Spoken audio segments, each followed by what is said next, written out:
No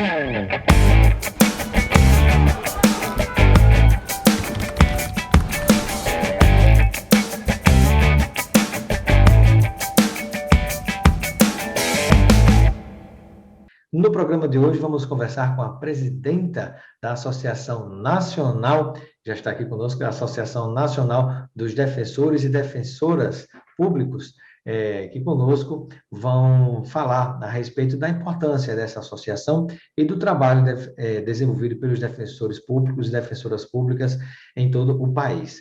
Seja bem-vinda, doutora Reivana Ricarte, ao nosso Espaço Cidadão. Muito obrigada, Robson. É um prazer para a ANADEP estar aqui, poder compartilhar, falar com a população no Nordeste, falar com as defensoras e defensores públicos no Nordeste, que eu tenho certeza que acompanham o seu trabalho. Obrigado, prazer tê-la conosco. Iniciou a nossa entrevista conversando sobre a própria ANADEP, né? Para quem não sabe, né, qual é digamos assim, a sua principal missão, né, a razão fundamental da sua existência e o papel que ela desempenha junto à sociedade. Claro. A ANADEP, Robson, é a associação nacional que congrega defensoras e defensores públicos dos estados e do Distrito Federal. A ANADEP é uma associação que vai completar agora, em julho, 37 anos. Né? Então, aí a gente tem uma historiazinha aí para contar. Né? Enquanto Associação Nacional, a gente trabalhou e testemunhou momentos históricos no Brasil. Ainda, inicialmente, o nome da associação era FENADEP, né? Federação mesmo, né? De Defensores Públicos. E, enquanto FENADEP, a associação trabalhou muito na época da Constituinte para inserir a Defensoria Pública na Constituição de 88. Né? A Defensoria Pública nasce constitucionalmente em 88, né, no nosso, né, o que a gente diz, o nosso artigo 134, que é o artigo que prevê a Defensoria Pública na Constituição. Então, a gente faz, enquanto Associação Nacional, esse trabalho, né, e exerce defendendo aqui no Congresso Nacional, promovendo diálogos, né, com os parlamentares, seja nas comissões especiais, seja com os líderes, né, de partidos, conversas para o fortalecimento da Defensoria Pública, na Câmara, no Senado. Promovemos também diálogos com o Executivo, promovendo e defendendo o modelo público de acesso à justiça e as pautas de fortalecimento da defesa de prerrogativas e direitos de defensoras e defensores públicos. E, para além disso, a gente compreende muito que, enquanto associação, para trabalhar para a Defensoria, a gente precisa também acompanhar pautas que digam respeito e que reflitam no que a gente diz, nos que são usuários, os assistidos da Defensoria, as pessoas que buscam a Defensoria Pública. Então, a ANADEP faz esse acompanhamento legislativo de inúmeros projetos de lei, apresentando nota técnica, para contribuir para a melhoria desse arcabouço legislativo que vai impactar na vida da população usuária do trabalho, né, da Defensoria Pública, que vai impactar no dia a dia do defensor e da defensora pública. O que seria isso, por exemplo? Reformas de código, inserir, nomeando mesmo a presença da Defensoria Pública, distinguindo a função do defensor e da defensora pública da advocacia, né? Porque há diferenças nisso, então a gente precisa deixar isso claro, né? Então, apesar de que, por exemplo, por mais que esteja bem difundido, se a gente puder levar um conhecimento a respeito do que faz um defensor público, né, de qual é o papel do defensor público, ele é, na verdade, digamos assim, o advogado, na prática, ele é o advogado daquela pessoa que precisa ter acesso à justiça, né, porque ela tem que ser representada por um advogado, mas que não tem condição de pagar um advogado. Então, o defensor público é o advogado que atende a essa pessoa, né, que precisa realmente dessa assistência, mas não tem condição de pagar, não é? É o que a gente diz, a Defensoria Pública é expressão e instrumento do regime democrático. Por quê? Né? Porque o regime democrático, o que é que ele impele? Ele impede que as pessoas, né, que o poder esteja no povo, que as pessoas possam, né, estar presentes enquanto cidadãos em busca, né, e nesse acesso à justiça, acesso aos seus direitos. E como você falou, a Constituição faz a opção do modelo público de acesso à justiça para as pessoas que não têm condição de custear, né, os serviços de um advogado. E é interessante perceber que as situações de vulnerabilidades em que as pessoas podem estar inseridas vão além da vulnerabilidade econômica. Existem vulnerabilidades sociais envolvidas nisso e que, então, imprimem a necessidade do trabalho da defensora e do defensor público em determinadas demandas. Então, a ANADEP faz esse trabalho legislativo de defesa da defensoria, a gente também faz acompanhamento de pautas jurídicas, né? Então, assim, que impactam também a defensoria pública, lutando no STF com ações diretas de inconstitucionalidade pela garantia da autonomia, a preservação da autonomia da instituição. E, claro, a gente trabalha também, enquanto associação, visando, né, buscar e promover sempre, né, qualificação contínua de defensoras e defensores públicos, promovendo, através da escola, cursos, né, de capacitação. Fora isso, a gente trabalha muito também com educação em direitos. Compreendemos que isso é uma missão das defensoras e defensores públicos, né? Na Constituição, a Defensoria é a única instituição com o mistério ali de promoção dos direitos humanos, então a gente abraça isso com muita força, né? E com muita responsabilidade, e por isso, então, a ANADEP também promove essa educação em direitos por meio de campanhas anuais. É porque é muito difícil a pessoa que não conheça o seu direito tentar acessá-lo, tentar ir em busca desse direito. Se eu não tenho conhecimento, como é que eu vou procurar a justiça ou o defensor público para me representar perante a justiça? E, doutora Rivana, a senhora representa os defensores públicos e defensoras públicas no Brasil inteiro, mas os defensores estaduais. Existe também a associação, existem os defensores públicos e defensoras públicas federais. Para o cidadão que precisa do apoio, do suporte de um defensor público, a senhora poderia citar 2 ou 3 exemplos, onde, numa situação, ele procura o defensor público estadual, noutra situação, ele deve procurar se dirigir ao defensor público federal. Claro, claro. Essa diferenciação se faz também com a Justiça Federal e Justiça Estadual, né? Então, o que é de causa da Justiça Estadual, a atuação é do defensor e da defensora pública estadual. Na verdade, assim, a maioria das causas são da Justiça Estadual, então a maioria da causa é do defensor e defensor estadual. Então, por exemplo, questões de família, direito de família, inventário, divórcio, alimentos, separação, enfim, toda essa parte de família, a parte criminal, tudo que a gente compreende dos crimes comuns, roubo, furto, estelionato, homicídios, no tribunal do júri, feminicídio, tudo que diz respeito à violência doméstica, né, violência contra a mulher, tudo que diz respeito à criança e adolescente, que eu poderia mais dizer, consumidor... Violação dos direitos dos idosos, né? Violação dos direitos dos idosos, e, enfim, tudo isso é muito arcabouço da Justiça Estadual. E há matérias que são da Justiça Federal, que são as matérias previdenciárias, a gente diria isso. Algumas matérias criminais, como tráfico internacional, né, esse tipo de demanda. O que é que eu poderia dizer também? A parte trabalhista também é considerada Justiça Federal, né? Está no escopo da Justiça Federal, então seria a atuação da Defensoria da União, né? Então defensores e defensores federais. E existem pontos do tipo, por exemplo, a situação com povos indígenas, né? Saúde você vê que tem demanda federal e tem demanda estadual nisso, né? Então, assim, em alguns pontos tem atuação das duas a depender, né, do processo em si, né, de onde está correndo a demanda, né, como a gente fala. Os povos indígenas, por exemplo, existem questões dos povos indígenas que são questões federais e existem questões que são questões estaduais. Diria, por exemplo, a própria retificação de registro civil, o registro, o nome indígena, isso é uma questão que tramita na Justiça Estadual. Então, isso acaba sendo para defensor e defensora estadual.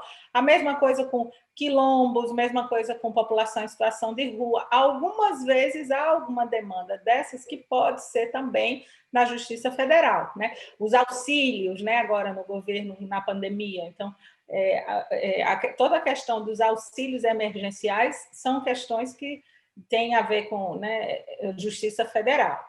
Defensoria Pública Federal, né? Doutora Rivana, e para que a gente possa, antes de entrar em outras questões, né, que temos também campanhas nacionais muito importantes de conscientização da população, feitos pela Associação Nacional, mas eu gostaria que a gente pudesse ter uma ideia de qual é o tamanho das defensorias públicas, né, as estaduais e defensores federais no país inteiro, né? Aproximadamente quantos defensores nós temos disponíveis no Brasil e se esse número ele é adequado para a necessidade dessas pessoas. Robson, isso é um tema sempre muito importante, né? A gente sabe que a expansão da defensoria precisa, né? A gente precisa de estrutura de trabalho, a gente precisa, então, ter condição e precisa de gente, né? Defensores e defensores estaduais, hoje distrital, né? Que é o que a ANADEP, né, tem os números, são hoje cerca de 6.235 defensoras e defensores públicos. E somos mais, né? Estaduais e distrital, né? Então, ou seja, nas 27 unidades da federação. E somos mais mulheres, cerca de 52% de defensoras, contra 48% por aí. Não é nem um número muito fechado, né? Estou fazendo um arredondamento aqui. Defensores federais são menos, né? Mas é normal que sejam menos, não chegam a 700 defensores federais. Não é um número que seja suficiente, porque quando a gente olha as carreiras do sistema de justiça, né? Então, quando a gente olha essa balança da justiça, a gente vê que o Ministério Público, por exemplo, tem mais de 13 mil promotoras e promotores. Então, veja, a Defensoria tem 6 mil e pouco, né? Somando aí os dois, defensores estaduais e defensores federais, não chega a 6.900. E promotores a gente tem 13 mil, né? Juízes mais ainda, né? A magistratura ainda é maior, juntando, né, juízes estaduais, juízes federais, chegam aí talvez uns 17 mil por aí, não sei o número exato. Mas eu digo que a balança da justiça, quando a gente olha, então, acusação e defesa, né, digamos assim, está muito desigual nisso, né? Dados do Ministério da Justiça de 2015, o ideal seria um defensor público para cada 15 mil pessoas.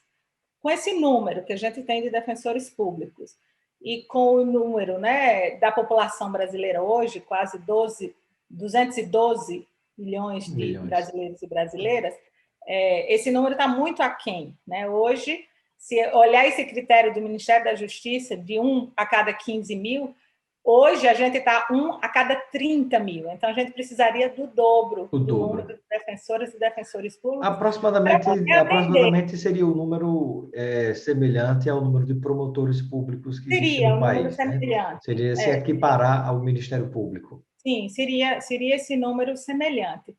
Hoje, a Defensoria não está em todas as comarcas do país, né? Então, assim, a gente tem defensoria pública. Por incrível que pareça, apenas em 2019 a defensoria pública foi instalada nos moldes constitucionais, que a gente diz, enquanto instituição autônoma, nos preceitos que diz na Constituição, no Amapá, apenas em 2019 foram empossados as primeiras defensoras e defensores públicos lá, em março de 2019. Então, de 2019 para cá, a gente costuma dizer aqui na Associação Nacional, a gente tem o Brasil todo pintado de verde, né? Ou seja, a gente tem defensoria em todos os estados, mas para a gente poder ter defensoras e defensores em todas as comarcas no país, está muito longe disso acontecer, né? Em 2013, por ali, 2014, a gente estava, enquanto comarca, em 734 comarcas. Hoje, passados 8 anos de uma emenda constitucional, que eu vou lhe falar qual é a importância dela, que é justo pela ampliação da Defensoria Pública, passados 7 anos dessa emenda, temos defensores presentes em 1.160 comarcas no país. Isso cresceu, né? De 700 para 1.000 e pouco, mas isso só representa 42% das comarcas no país, compreende? Não, do ponto de vista da Justiça Estadual. Na Justiça Federal é menor ainda a representação Então, do género. mais da metade das comarcas do país Não tem inteiro defensores não tem públicos. defensor público, ou Sim, é seja, a pessoa pobre, a 58%. pessoa que não tem a condição de pagar um advogado e precise com urgência de um advogado naquela situação, Não naquela vai. cidade, naquela comarca, ela não vai encontrar um defensor público. Isso. Numa conta rápida, são 58% das comarcas que não têm defensoras e defensores públicos, né? Se a gente pensa na população, é isso que eu digo, né? Na população brasileira, 212 milhões de habitantes. Segundo dados do IBGE, só com o critério econômico, 88% dessa população é potencial usuária da defensoria pública, né? Então, assim, estamos muito longe de atingir essa população toda, né? Assim, Sem então, dúvida. preciso muito esse investimento. A emenda que eu queria, né, comentar é que, claro, a gente reconhece que desde 88 para cá tivemos avanços nas defensorias públicas, emendas constitucionais que reafirmam o trabalho da defensoria pública, que ampliam, que deram a condição da defensoria pública atuar em demandas coletivas, né? Ou seja, reafirmando o potencial do trabalho da instituição. São alguns avanços a comemorar. São avanços a comemorar. E aí, o último deles, eu diria assim, o último que eu digo do ponto de vista constitucional é a Emenda Constitucional 80, de 2014, que é a famosa PEC das comarcas, que é a PEC, né, que é, então, a Emenda Constitucional que prevê que até 2022 tivesse pelo menos um defensor público em cada comarca do país. Compreende que faltam 58% dessas comarcas e falta aí um ano e pouco, Um né? ano e Então, com pouquinho. toda a crise que o Estado, né, também está passando, a gente tem consciência disso, né? É um número que não vai ser alcançado. Né? Mas no início, já houve um avanço, porque em 2013, quando estavam nas tratativas dessa PEC, a Defensoria só estava em 22%, 23% das comarcas. Então, a gente cresceu, né? Temos consciência, né, que houve um avanço, mas é um avanço que ainda não é suficiente para cumprir, né, com a prerrogativa constitucional, com os direitos das pessoas de terem acesso à justiça, né? E, Porque, de na fato, verdade, essa meta deveria, sim, ser atingida, sobretudo no momento que nós sim, sim, vivemos no sim, Brasil de hoje, sim. né? Em contexto de pandemia, explosão de crise social, e quanto maior a crise social, a necessidade, a dificuldade das pessoas, sem dúvida, maior é a necessidade Claro. dessas pessoas terem acesso à justiça, porque muitos desses problemas sociais acabam desaguando na justiça, e para essas pessoas que não têm condição de pagar um advogado, precisam do defensor, né? Então, Claro, claro. A nada pandemia mais mostrou justo do que isso. se tente, ao máximo possível, até o ano que vem, se aproximar dessa meta. É. A pandemia, eu acho que mostrou isso, né? Eu acho que toda brasileira, brasileiro, todos os seus ouvintes aí, tenho certeza que reconheceram o papel e o trabalho das servidoras e servidores públicos, né? Assim, na manutenção, se não fossem servidoras e servidores, os hospitais públicos funcionando, o SUS funcionando, né? Assim, a situação do Brasil estaria muito pior. E nisso enquadra a Defensoria Pública também, porque é como você falou, é, quando a pessoa não consegue seu direito, ela vai ter que ir buscar o seu direito, né? Assim, judicialmente. E ela vai se fazer, né, vai fazer o uso da Defensoria Pública.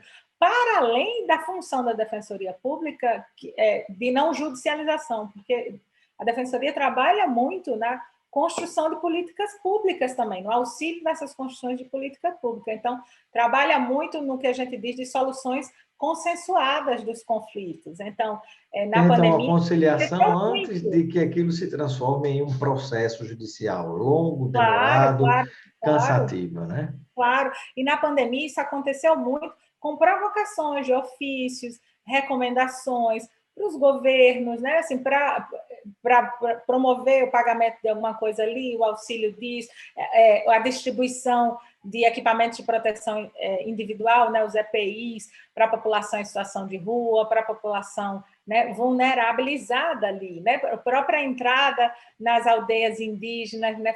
Enviar esse material de prevenção para esses lugares também, e muitas coisas foram feitas sem judicialização, mas com trabalho né, em parceria, e de defensoras e defensores públicos, muitas vezes junto o trabalho de defensores estaduais com defensores federais, oficiando, recomendando ao poder público, né, o que fazer. Né? Então, isso é muito importante.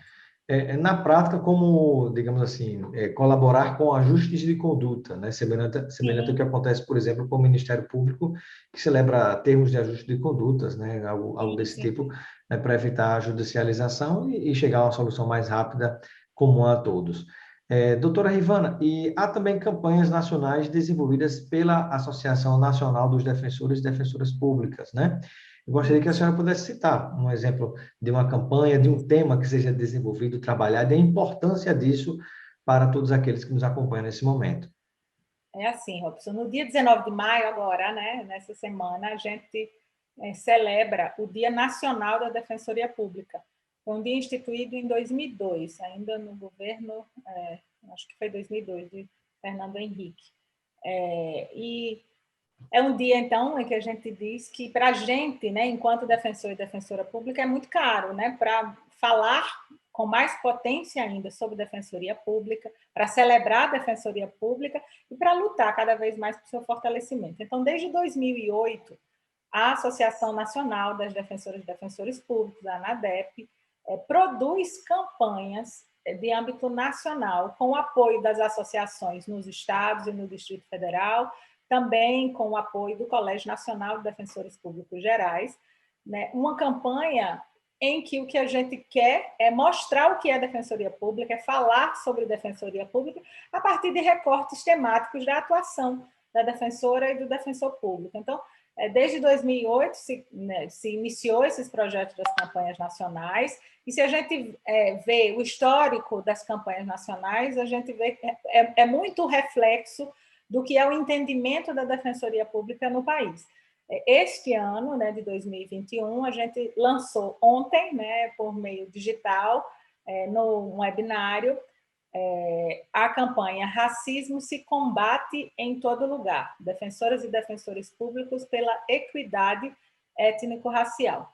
Essa é uma campanha, então, em que a gente busca dar luz a esse problema, né, no nosso país, no problema do racismo institucional, racismo estrutural, racismo ambiental, todas as formas de racismo, e focando aí que o que a gente está falando é do racismo étnico-racial. Não há como falar do racismo da população negra sem falar do racismo da população indígena, sem falar do racismo contra os povos quilombolas, os povos tradicionais. Então, a campanha tem todas essas vertentes de atuação, né, porque a gente enxerga pelos dados que hoje a população brasileira é majoritariamente, quando a gente soma esses grupos, população negra, povos indígenas, população, né, povos quilombolas, povos tradicionais, quando a gente faz essa soma, eles são a maioria da população brasileira. Maioria, entendeu? Mas são, por outro lado, a parcela mais vulnerável da população. Você não encontra essa população representada em cargos de poder, você não encontra essas pessoas dentro das instituições, dentro dos veículos de iniciativa privada, dentro dos veículos de comunicação, para falar aqui do seu trabalho, né? A gente não vê essas pessoas representadas, essas pessoas são as mais vulnerabilizadas no que diz respeito à educação, à saúde, a emprego, né? Então, compreendemos que é papel da Defensoria Pública promover esta reflexão para a sociedade, para a imprensa e interna também. Temos consciência da nossa responsabilidade enquanto defensoras e defensores públicos de olharmos para os nossos próprios preconceitos, para as nossas próprias discriminação e também olhar para as nossas instituições e buscar cadê? Onde é que estão, então, aqui entre defensoras e defensores públicos, defensoras e defensores negros? Onde estão aqui defensoras e defensores indígenas? Né?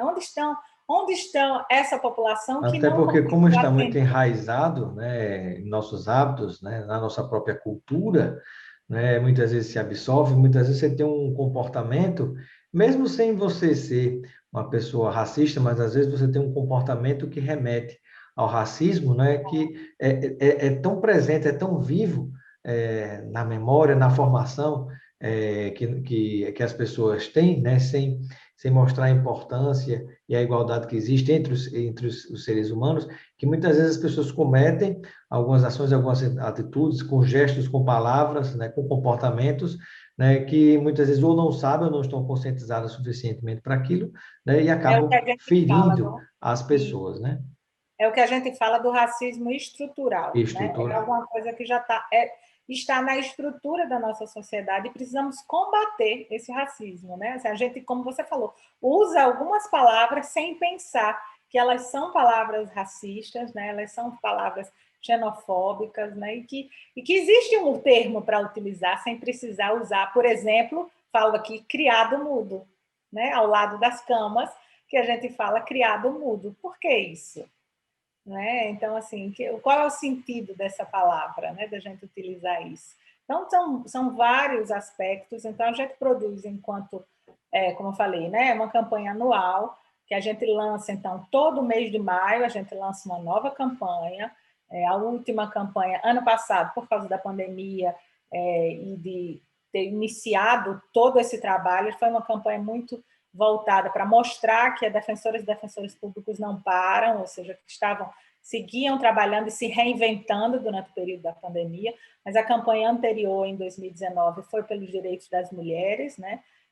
Antes a isso, em 2018, foi uma campanha voltada ao direito do documento, né? Então, assim, do seu registro, né? Como a gente falava, uma campanha do subregistro, o direito do documento pessoal, e nisso englobando todos os documentos, que é o seu primeiro passo para a cidadania, e, por incrível que pareça, muitas pessoas no Brasil não têm a Não sua tem. documentação Portanto, não pessoal, existem oficialmente. não existem oficialmente. Antes disso, discutimos sobre família afetiva, né? Então, situações de adoção e tudo que diz a respeito disso. Então, cada ano a gente Trabalhar escolhe um uma tema, né?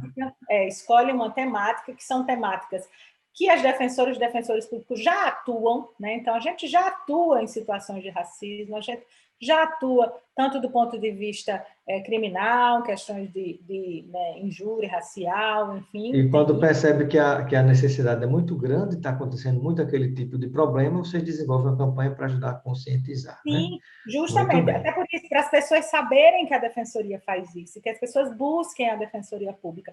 E é sempre uma reflexão coletiva, né? É uma maneira de apresentar a defensoria também para os parlamentares, né, para que conheça qual é o trabalho, e isso, então, fortalecer o trabalho legislativo de busca de fortalecimento da defensoria pública. Então, a campanha tem todo esse viés, por isso que a gente diz, é uma campanha para a sociedade, é uma campanha para provocar o Estado, é uma campanha para provocar a imprensa, é uma campanha para provocar os usuários dos serviços da Defensoria, é uma provocação interna sempre também, sobre o que estamos fazendo para melhor prestar esse serviço, né? Assim, Muito então, a gente bem. lança vídeo educativo, a gente tem spot de rádio, né, para passar também, que, enfim, as rádios no Brasil inteiro fazem parceria e veiculam o spot da campanha.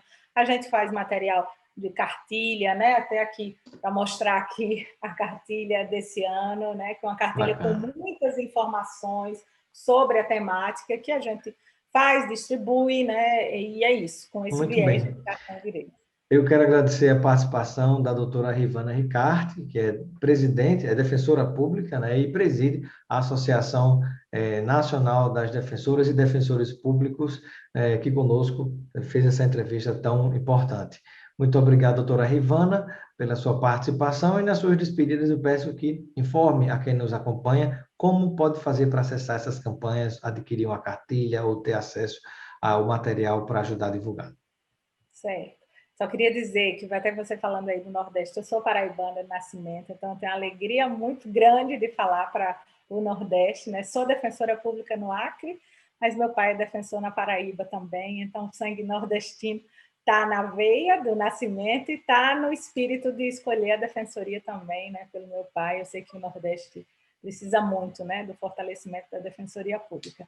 A campanha você encontra, né, informações sobre elas no site da ANADEP, né, www.anadep.org.br, tem todos os dados ali da campanha. Não é vendida cartilha, né, como eu falei, a gente distribui, não é vendida Gratuitamente. camiseta, né, assim a gente faz, como eu falei, em parceria com as associações estaduais, então nos estados Normalmente a impressão é feita pelas defensorias nos estados, em parceria com as associações também nos estados.